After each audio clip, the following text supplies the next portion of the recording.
Je rends grâce à Dieu qui permet depuis quelques jours que je puisse de nouveau être dans cette belle ville que j'ai appris à aimer, à apprécier. Je dis aussi merci au pasteur Timothée et son épouse pour la main d'association. Oui, pasteur Timothée, merci aussi pour ces paroles chaleureuses qui me vont droit au cœur. Je suis toujours sans voix, sans réaction quand j'entends que l'on peut parler de moi aujourd'hui comme un modèle. Parce que je peux retourner en arrière, si je fais bien ma comptabilité, ma conversion date d'il y a 35 ans, mais j'ai en souvenir un dernier gros dégât que j'ai fait 37 ans en arrière. Et ce jour-là, ma mère me disait qu'elle regrettait de m'avoir porté ces quelques mois dans son ventre. Et elle avait honte d'être ma mère. Et je puis dire un peu comme l'apôtre Paul pouvait le dire d'Onésime. Autrefois, j'étais inutile, mais par la grâce de Dieu, je suis utile. Il peut arriver que vous me voyez, vous m'appréciez, mais vous n'avez aucune idée des dégâts que je fais autrefois. Et je peux dire comme l'apôtre Paul, je rends grâce à celui qui m'a jugé digne en m'établissant dans les ministères, moi qui étais un blasphémateur, un persécuteur. Que Dieu soit béni. J'aimerais nous proposer deux textes de la parole de Dieu en ce jour. Les deux textes tirés du Nouveau Testament. Évangile de Luc au chapitre 10e. Luc au chapitre 10. Et nous lirons du verset 30 au verset 35. Luc chapitre 10, du verset 30 au verset 35. Un texte célèbre que nous connaissons, sur lequel des enseignements, des prédications ont été faites. Mais l'Esprit de Dieu a imprimé cela dans mon cœur en ces jours. Jésus reprit la parole et dit: un homme descendait de Jérusalem à Jéricho. Il tomba au milieu des brigands qui les dépouillèrent, les chargèrent des coups et s'en allèrent, les laissant à demi-morts. Un sacrificateur qui par hasard descendait par le même chemin, ayant vu cet homme, passa outre. Un lévite qui arriva aussi dans ces lieux, l'ayant vu, passa outre.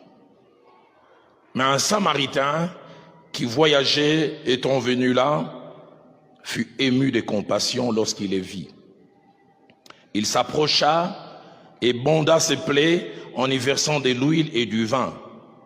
Puis il les mit sur sa propre monture, les conduisit à une hôtellerie et prit soin de lui. Le lendemain, il tira 2 deniers, les donna à l'autre et dit: aie soin de lui. Et ce que tu dépenseras de plus, je te les rendrai à mon retour. Le second texte, c'est Matthieu chapitre 22. Et nous lirons du verset 34 au verset 40. Matthieu 22, 34 à 40. Les pharisiens ayant appris qu'il avait réduit au silence, les sadducéens se rassemblèrent. Et l'un d'eux, docteur de la loi, lui fit cette question pour l'éprouver. Maître, quel est le plus grand commandement de la loi? Jésus lui répondit: tu aimeras le Seigneur ton Dieu de tout ton cœur, de toute ton âme et de toute ta pensée. C'est le premier et le plus grand commandement. Et voici le second qui lui est semblable: tu aimeras ton prochain comme toi-même. Et j'aime bien la conclusion. De ces 2 commandements dépendent toute la loi et le prophète. Je voudrais en ce jour dominical et durant quelques minutes parler sur le thème la parabole du bon samaritain et les 3 philosophies de vie. La parabole du bon samaritain et les 3 philosophies de vie. En introduction et en posant les bases de cet enseignement en ce jour, je voudrais faire part de 8 petites vérités. La première, c'est que lorsque nous parlons des philosophies de vie, parce que c'est sur cela que nous allons tourner, une philosophie veut dire 2 choses. Ça veut dire premièrement façon de réfléchir, façon de penser, façon de concevoir les choses que nous adoptons finalement comme style de vie. je pense ainsi, je conçois les choses ainsi, je réfléchis ainsi, et ça s'est fait voir dans ma façon d'agir et d'interagir avec les autres. Deuxièmement, lorsque nous parlons des philosophies, nous voulons parler d'ensemble des valeurs auxquelles on croit et valeurs auxquelles on s'attache qui dirigent notre comportement. 1 Corinthiens chapitre 4 au verset 17, l'apôtre Paul, en voyant son fils dans la foi Timothée chez les Corinthiens, va leur dire ceci. Je vous ai envoyé Timothée, qui est mon enfant bien-aimé et fidèle dans le Seigneur. Et j'aime comment il conclut. Il vous rappellera quelles sont mes voies en Christ. D'autres versions disent, quelle est ma philosophie, quelle est ma façon de penser. La version Tob dit, il vous rappellera mes principes de vie. La version français courant dit, il vous rappellera des principes qui me dirigent dans la vie. La version Parole de vie va plus loin, il vous rappellera les règles qui me guident dans ma vie. Deuxième vérité que je voudrais dire, c'est que chacun de nous, consciemment ou inconsciemment, a une philosophie de vie. Philosophie de vie à laquelle il a adhéré, philosophie à laquelle il s'attache et philosophie qu'il pratique et qui dirige sa façon d'être. Troisièmement, les philosophies de vie, on les a et on les pratique de deux manières. La première manière, on les pratique consciemment. On a décidé, je ferai ainsi. Mais la deuxième manière, on les pratique inconsciemment. Mais ceux qui vous observent peuvent dire, voici sa façon de se comporter. Quatrième vérité, les philosophies de vie, nous les avons de plusieurs manières et par plusieurs sources. Premièrement, nous les avons par choix personnel. À un moment, nous avons décidé, je marcherai comme ça, j'agirai ainsi. Deuxièmement, nous les avons par l'influence du milieu dans lequel on a grandi. La famille peut influencer notre philosophie de vie. La province peut influencer notre philosophie de vie. J'étais étonné, il y a quelques années, j'étais allé dans une province au nord-ouest de notre pays et j'étais étonné par la façon de réfléchir de ces coins. J'aimerais pas les citer ici pour ne pas scandaliser certains. Et l'on disait à un jeune homme, après qu'il ait dépassé 15 ans, pour montrer qu'il est devenu véritablement un homme viril, il doit voler les canards du voisin et ne pas se faire attraper. C'est quand tu fais ça que l'on peut dire c'est un homme. La philosophie de vie peut être influencée. La famille, les milieux, la culture et les pays. Il y a des philosophies de vie qui ne sont qu'au Congo. Article 15, et tu vas aux États-Unis, ça n'existait pas. Mais article 15, c'est congolais. Les Kino te dira Moutaliaka et Sika à Salaka. Là où je travaille, je peux ramener une rame de papier à la maison. Philosophie de vie. Mais troisièmement, la philosophie de vie, on peut la voir par réaction ou comme conséquence des choses que l'on a subies. Des fois, nous voyons les gens se comporter d'une certaine manière, on n'a aucune idée. Et ils n'agissent pas, bien au contraire, ils réagissent. Il s'appelait Adolf Hitler, un homme qui a fait beaucoup de mal à l'humanité. Et si Dieu ne l'avait pas arrêté, il aurait fait pire. Et quand on étudie son histoire, il est né d'un père d'origine autrichienne, mais de souche juive, qui s'était séparé d'avec sa mère avant qu'il ait 5 ans, qu'il les avait rejetés. Et dans sa douleur, de voir comment sa mère a souffert, et lui-même et ses frères, à cause d'un père irresponsable d'origine juif. Il a dit les Juifs, ils verront. Et toute sa vie après, c'était punir les Juifs. Il a établi une théorie. Je me dis, si les gens-là n'étaient pas envoûtés, je pense, ils n'auraient même pas obéi. Il a parlé de la race aryenne. Et il a défini cette race et lui-même n'avait aucun trait de cette race. Philosophie de vie. Cinquième vérité. Notre philosophie de vie influence et influencera nos relations avec les autres et avec notre environnement. Ta philosophie de vie, ma philosophie de vie va influencer la qualité de ta vie de couple. Va influencer la qualité de ta vie en famille. Va influencer tes amitiés. Va influencer tes relations au travail. Ta philosophie de vie va influencer tes relations en société. Sixième vérité, parmi les trois philosophies que nous allons voir tout à l'heure et étudier, deux ne sont pas encouragées pour un véritable enfant de Dieu. Mais il y en a une qui est non seulement encouragée, et Christ dans son enseignement veut et souhaite que nous tous, nous soyons pratiquants de cette philosophie. Septième et avant-dernière vérité, c'est qu'aucune philosophie, nous allons les étudier tout à l'heure, n'est un acquis définitif. Même les philosophies mauvaises et négatives, on peut s'en débarrasser, changer. Et c'est où intervient le miracle de la nouvelle naissance, le miracle de la repentance et de la conversion. Mais même cette philosophie que nous verrons qui est bonne, on peut la voir et la perdre. Je prie que seuls ceux qui l'ont ne la perdent jamais.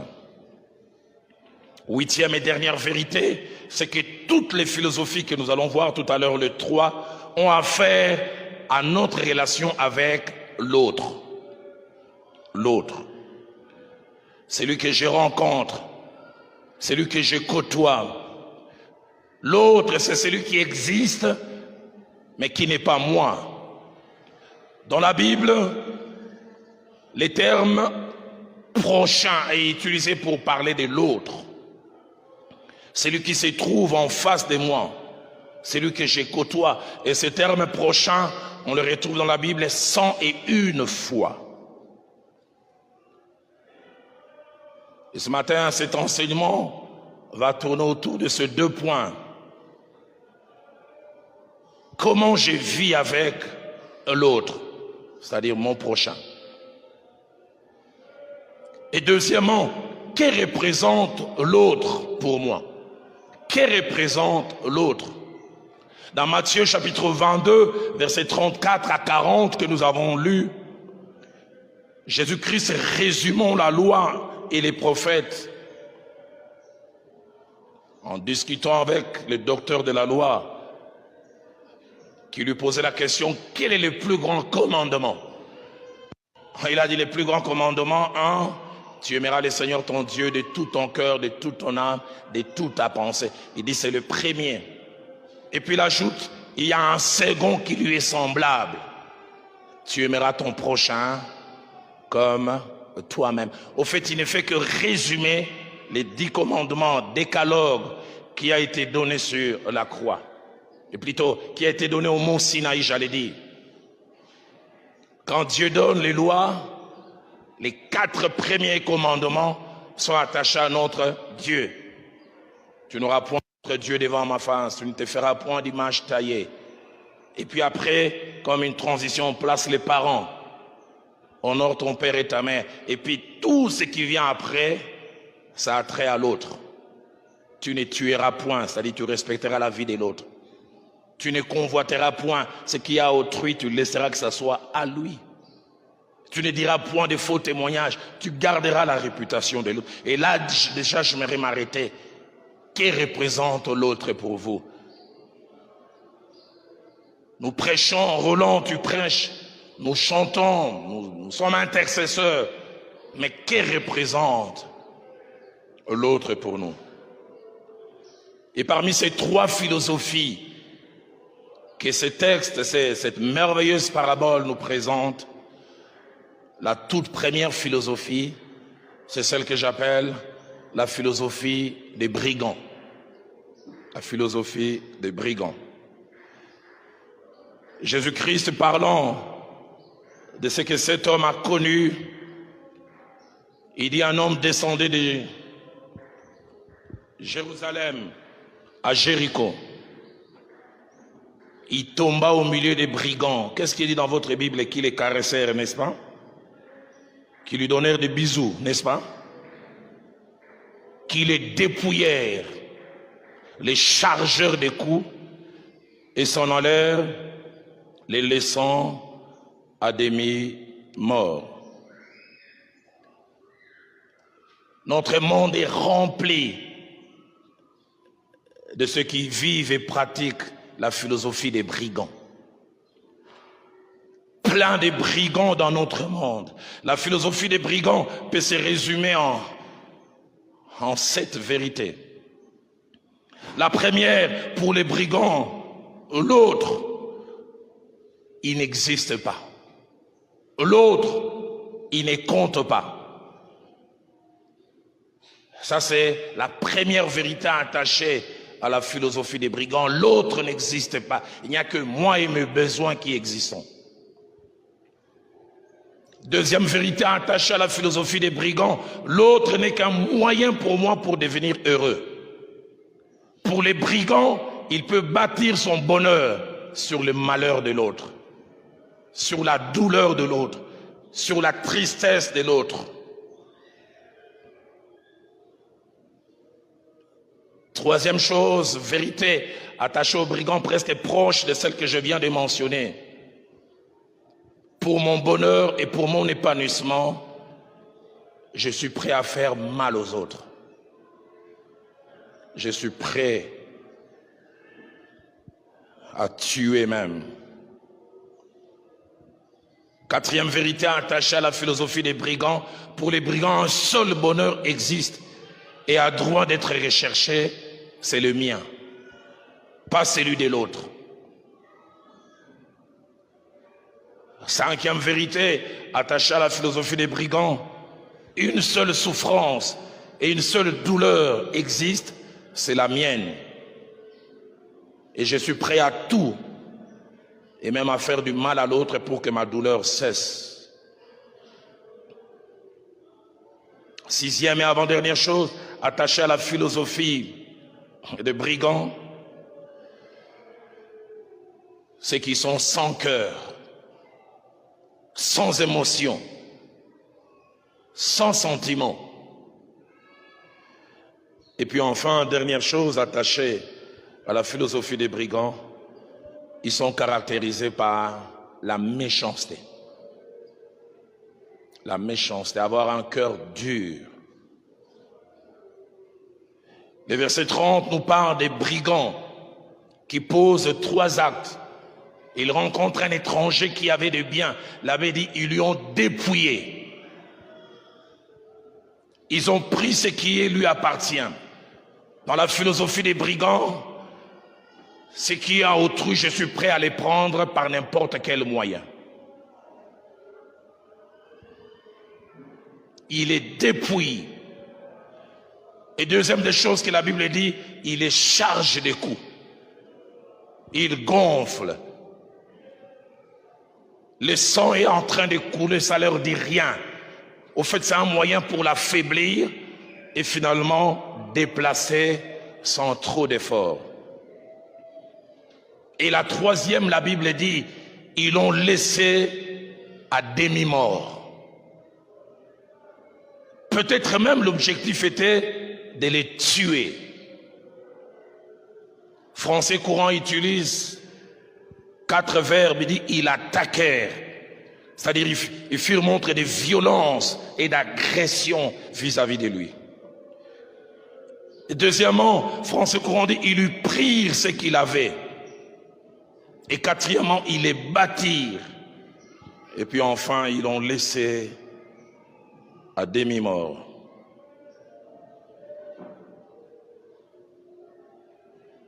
Si Louis II utilise le terme brigand, c'est-à-dire personne qui vole et qui prend ce qu'il y a autrui en utilisant des armes ou la violence, la version Parole de vie ainsi que Tob utilise le terme bandit.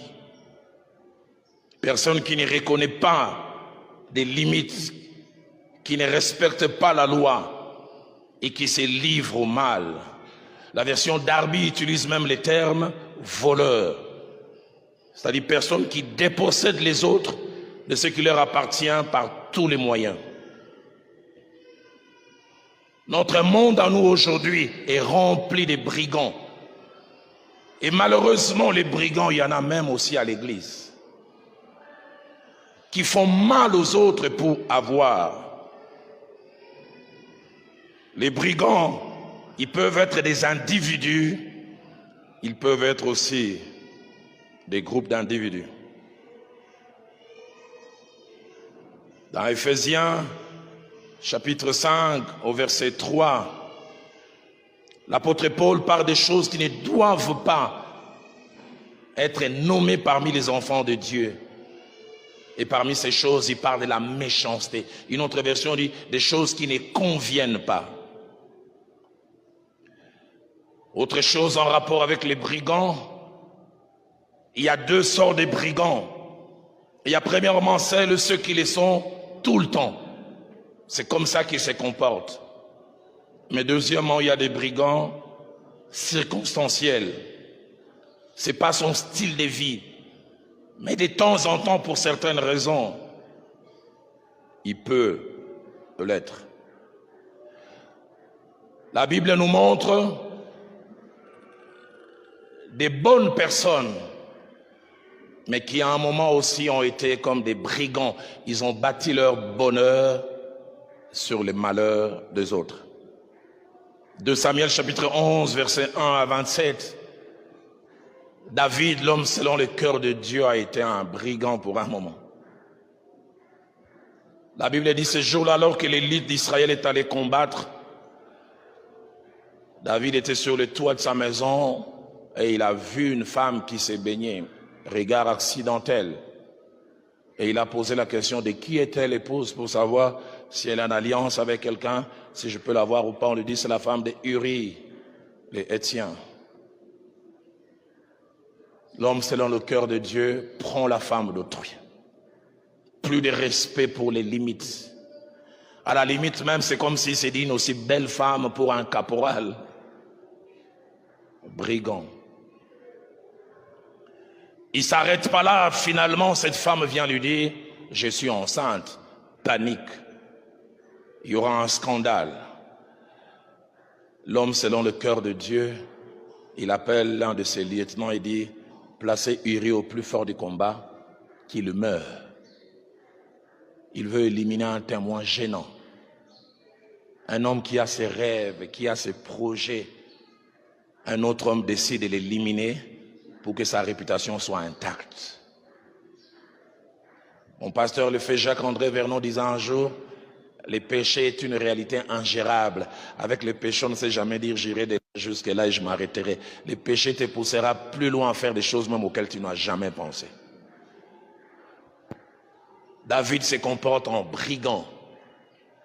Que dire de 1 Roi chapitre 21, versets 1 à 16.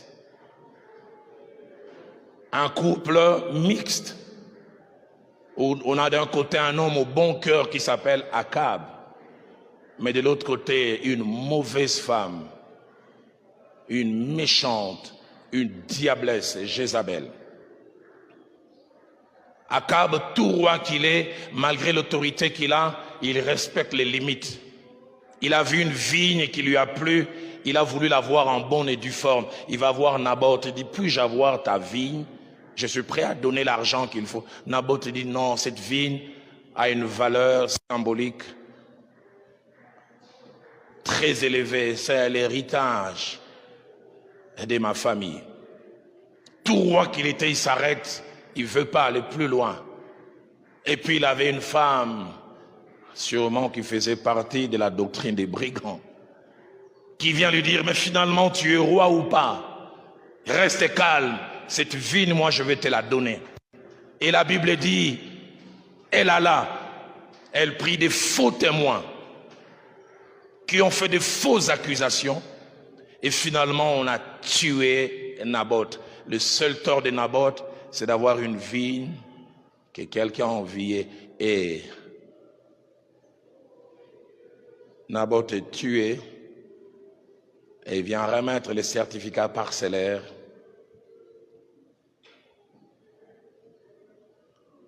à son mari. Il est chargeur de coups, il est dépouilleur et les laissèrent à demi-mort. Que des brigands, que des gens qui sont prêts à faire mal. J'ai jamais oublié ces jours-là, je suivais à la télévision à Kinshasa, c'est il y a 6 ans. On a montré 5 jeunes gens de la commune de Kinshasa qu'on avait arrêtés. Ils avaient entre 15 et 22 ans. Leur crime, ils vendaient de l'eau que l'on utilise, supposée pour la perfusion. Et vous savez, cette eau ne vient pas de nulle part. C'est une eau travaillée chimiquement avec toutes sortes d'équilibres. Et on les a attrapés, on leur a dit, comment vous faites pour avoir ça? Écoutez leur réponse, Tozorango na robinet. Nous prenons ça du robinet. Vous avez vendu combien? Ils disent plus de 2000 sachets. Les effets que cela va faire dans les corps des gens, la mort sûrement qui s'ensuit, ça leur dit rien du tout. Tout ce qui les intéresse, c'est l'argent. Brigands. Il y a 2 ans, j'ai suivi un documentaire sur les faux médicaments qui se font dans certains pays d'Afrique et des fois plus loin. Vous pensez que c'est de l'ampicilline, dedans on a mis de la farine de maïs. Je veux bien avoir l'argent, mais je ne veux pas l'avoir comme ça. Comment on peut bâtir son bonheur sur le malheur des autres?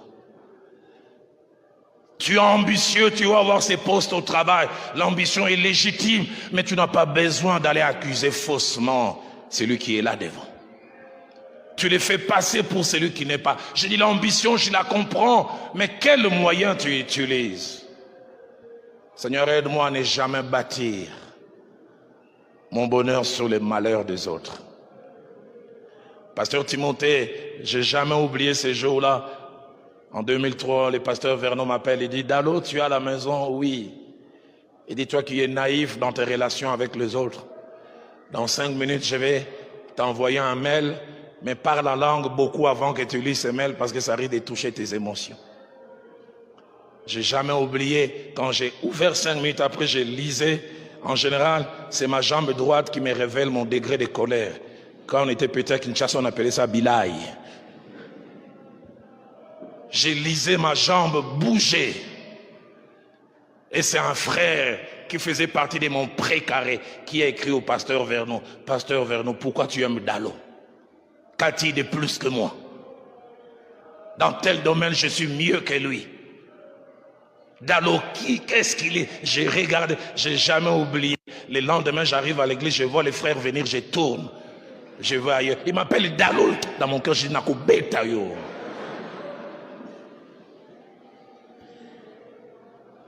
Je comprenais qu'il soit ambitieux, qu'il désire avoir peut-être ma place ou le même privilège.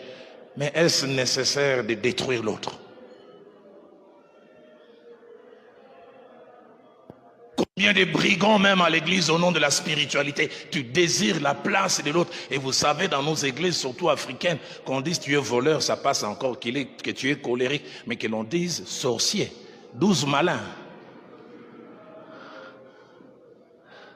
Toi qui fais passer tous tes rêves comme étant la révélation de Dieu. Pasteur, j'ai hésité. Naloti 3 fois. Grâce à ça, il y a mis ça la pioche. Si tu veux sa place, désire-la, mais ne les détruis pas. Que des brigands dans le monde et même dans l'église, il y a tellement de brigands qu'on est prêt à s'empoisonner. Je peux comprendre que je souffre et que quelqu'un quelque chose, mais que je vienne et dire, je mets ça avec comme objectif, il meurt.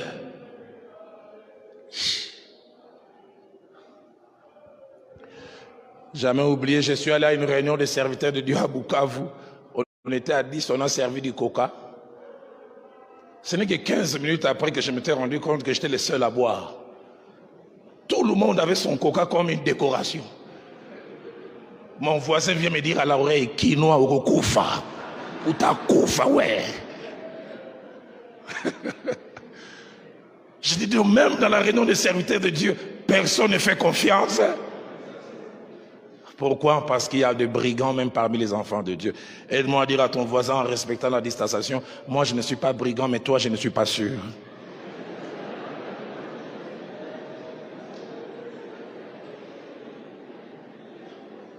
Seigneur, je vais être heureux, mais je ne bâtirai jamais mon bonheur en détruisant les autres. Il y a 2 ans, je suis allé à Bukavu et j'ai rencontré le prix Nobel qui m'a fait visiter son hôpital de Panzi. Je suis sorti avec un cœur déchiré. J'ai vu des fillettes de 8 ans violées, mais je vis aussi des vieilles dames de 80 ans. J'ai dit, bon, tu as des désirs, mais pour assouvir ton désir, tu détruis une vie. Les docteurs m'ont montré une petite fille, je n'ai même pas osé regarder, complètement détruite jusqu'à l'intérieur. Je comprends que tu es en forêt, ça fait longtemps que tu es avec une femme. Mais est-ce que je peux bâtir mon bonheur, mon plaisir en détruisant quelqu'un? Deuxième philosophie que Christ présente dans ces textes, c'est ce que j'appelle la philosophie du sacrificateur et du lévite. C'est vrai, les brigands ont causé des dégâts. Mais Jésus dit, un sacrificateur passa par là, il vit l'homme qui avait des problèmes, il passa outre. Les Lévites aussi passaient par là, il vit cet homme, il passa outre. Notez ces quelques vérités attachées à la philosophie du sacrificateur et du lévite. Première vérité attachée à la philosophie du sacrificateur et du lévite, c'est que l'autre existe, mais ne compte pas pour moi. Si pour les brigands, l'autre n'existe pas, pour le sacrificateur, l'autre existe, mais il ne compte pas pour moi. Deuxième vérité attachée à la philosophie du sacrificateur et du lévite, c'est que les problèmes de l'autre ne sont pas les miens et ne seront jamais les miens. Si les lévites et les sacrificateurs étaient de mon pays, la République démocratique du Congo, ils seraient sûrement du Congo central et ils auront comme phrase « Kiaku, Kiaku, Kiangani, Kiangani ». Ce qui est à moi, c'est à moi, et ce qui est à toi, c'est à toi. Chacun pour soi, Dieu pour tous. Il voit un homme en souffrance. Chaque minute de perdu peut être fatale pour sa vie, mais ça ne me dit rien. Tu existes, mais tes problèmes, c'est à toi. Les combles, ils sont en col pastoral. Ils chantent Jéhovah, Jéhovah. Mais ils font rien de ce que Jéhovah veut. Troisième vérité, attachée au sacrificateur et au lévite, je ne suis pas prêt à me dépenser ou à perdre pour l'autre. Si je suis prêt à perdre seulement pour moi. Quatrième vérité, attachée à la doctrine du sacrificateur et du lévite, c'est l'égoïsme. Tout est centré sur eux. Qu'est d'égoïsme dans notre monde? Qu'est d'égoïsme? Regardez ces gens quand on parle de ces détournements, des montants inimaginables qui pouvaient être utilisés pour bâtir des routes, construire des hôpitaux. Mais ils prennent pour eux.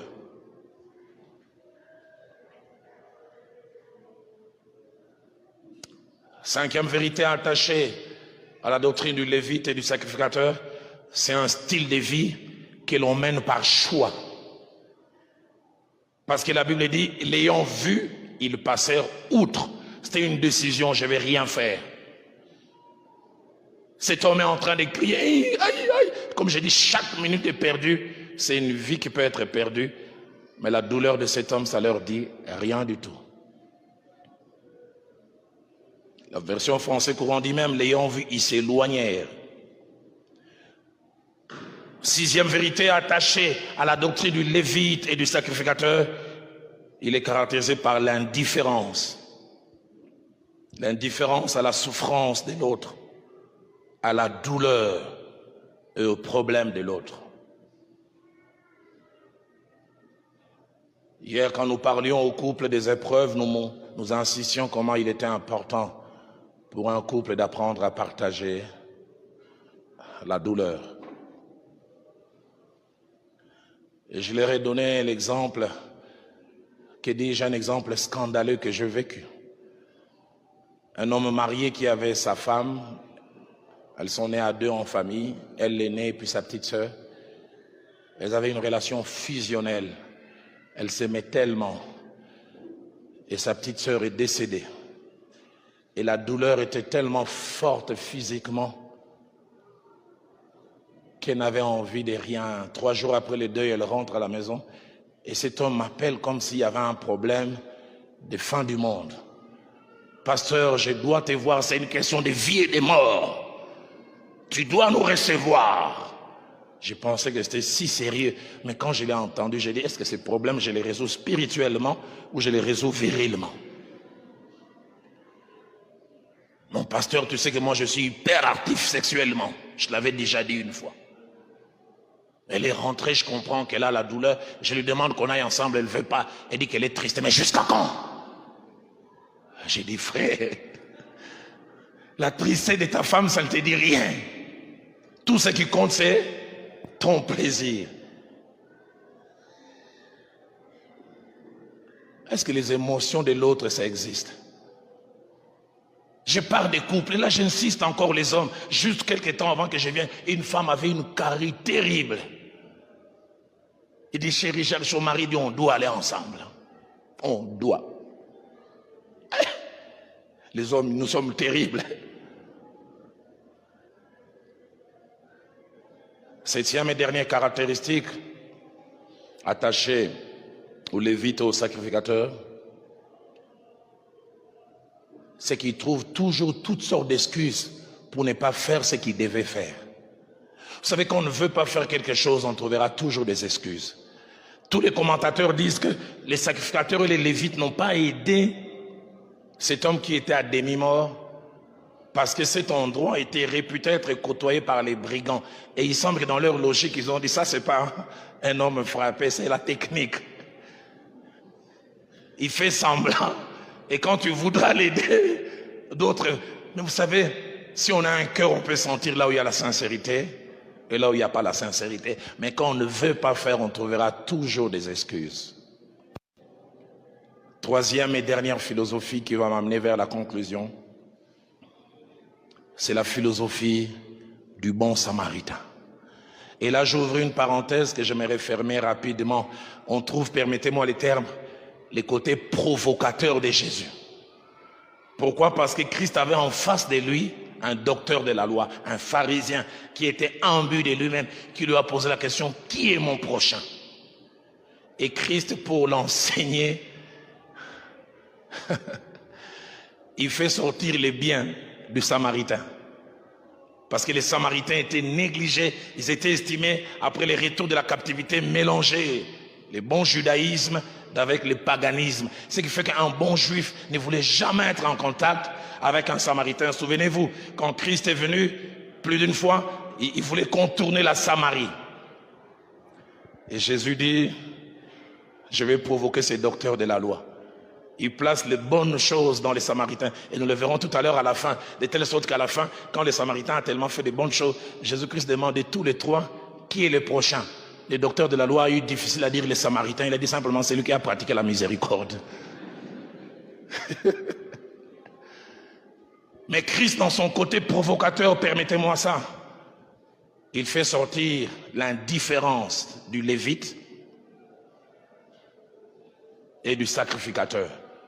Qu'est-ce qu'il veut dire par là? Il dit le plus important, c'est pas pratiquer la religion à l'intérieur, à l'extérieur. Le plus important, c'est les rapports avec ton peuple de chaque jour. C'est pourquoi Jean dira, si Dieu que tu vois et que tu prétends que tu aimes, mais tu ne les vois pas, mais celui que tu vois chaque jour, tu ne fais rien pour lui. 4 vérités à noter concernant la doctrine du bon samaritain. Premièrement, pour le bon samaritain, l'autre non seulement existe, mais l'autre est une partie de moi-même. L'autre existe, il compte, et il est une partie de moi-même. Deuxième vérité attachée à la doctrine du bon samaritain, c'est que le vrai bonheur est toujours partagé. J'ai jamais oublié cette phrase que le feu Jacques-André Vernon a dit un jour après chant. Il a dit, on ne peut être véritablement heureux en l'étant tout seul.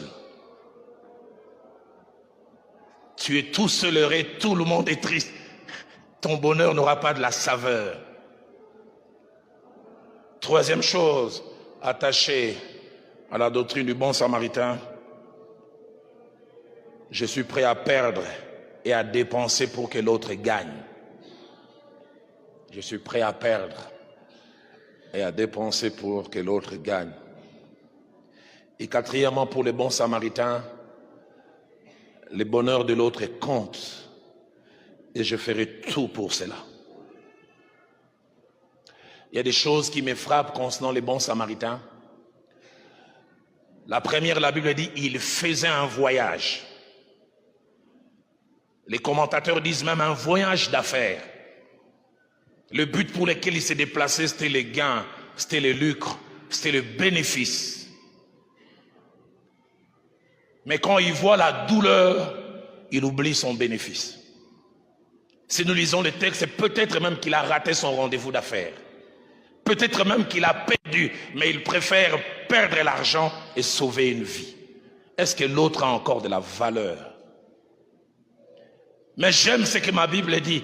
Quand il vit l'autre, ma Bible à moi dit, il fut émis de compassion. Il a senti ses entrailles bouger. Il n'est pas indifférent. Troisième des choses qu'il a eu à faire, la Bible dit, il banda ses plaies en y versant de l'huile. Il s'est mis à prendre soin d'un étranger qui ne connaissait pas de nom. Chez nous, Dieu va aider Kapend. Okitondo va aider Omasombo. Kambale va aider Kasereka.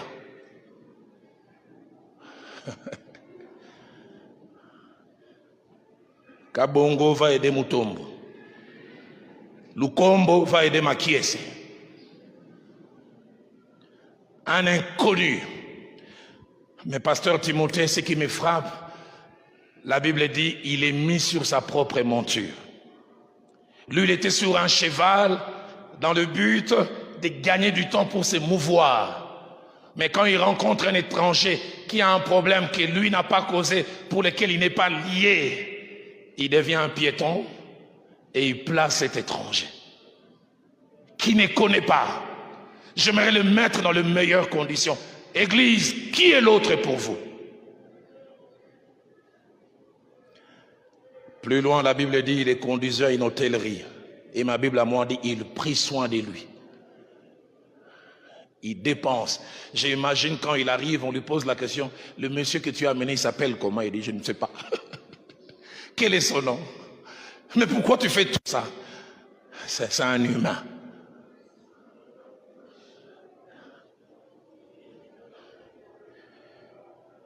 Il perd toute une journée. Il arrête tout pour un étranger. Mais ce qui me frappe, c'est surtout à la fin, on sent qu'il ne prend pas à cœur l'autre pour un temps. Avant de s'en aller, il dit, tout ce que tu dépenseras en plus, je te les rendrai. C'est-à-dire même en partant, je continue à porter les fardeaux et je suis prêt à revenir et à dépenser pour cette personne. Avant de conclure, j'aimerais dire combien nos vies de couple, nos vies de famille, nos vies en société, même à l'église, seraient meilleures s'il y avait beaucoup de bons samaritains.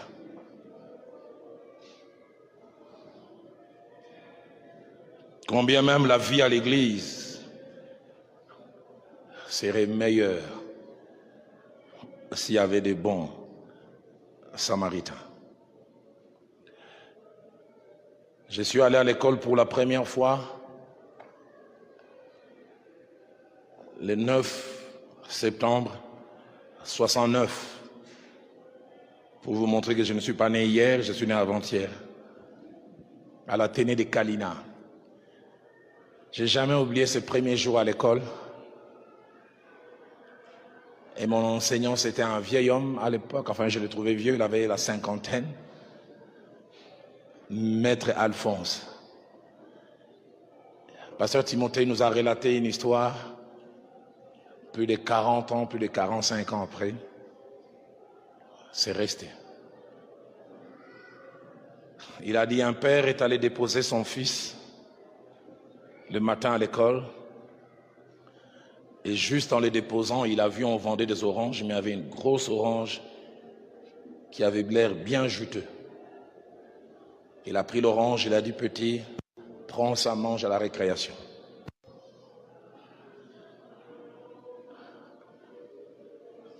Les petits, au lieu de manger ça à la récré, il n'a pas mangé. Parce qu'ils sont nés à deux avec sa sœur. Il a dit, cette orange, c'est ma sœur qui la mérite. Il garde l'orange jusqu'à 13h quand il est rentré. Il a donné à sa petite sœur, dit, ça c'est papa qui a acheté, mais je sais combien tu aimes les oranges. Toi, tu les mérites. Ce qu'il ne savait pas, la petite sœur, sa personne préférée à la maison, c'était maman. La petite sœur garde l'orange et dit, maman, ça c'est pour toi. Et comme vous pouvez vous imaginer, maman, sa personne préférée, c'est papa. Et quand papa rentre les soirs, il voit, on lui offre une orange. Il dit, mais cette orange ressemble. Où tu l'as eu? Non, c'est ta fille qui m'a donné. Et toi, où tu l'as eu? C'est mon frère. Et à cause du fait qu'on a pensé à l'autre, toute la famille s'est retrouvée à manger des tranches d'orange, mais plein d'amour.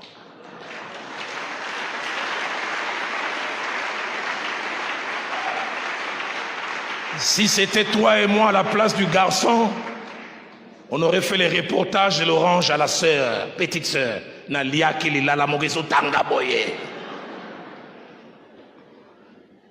là, on pense à l'autre.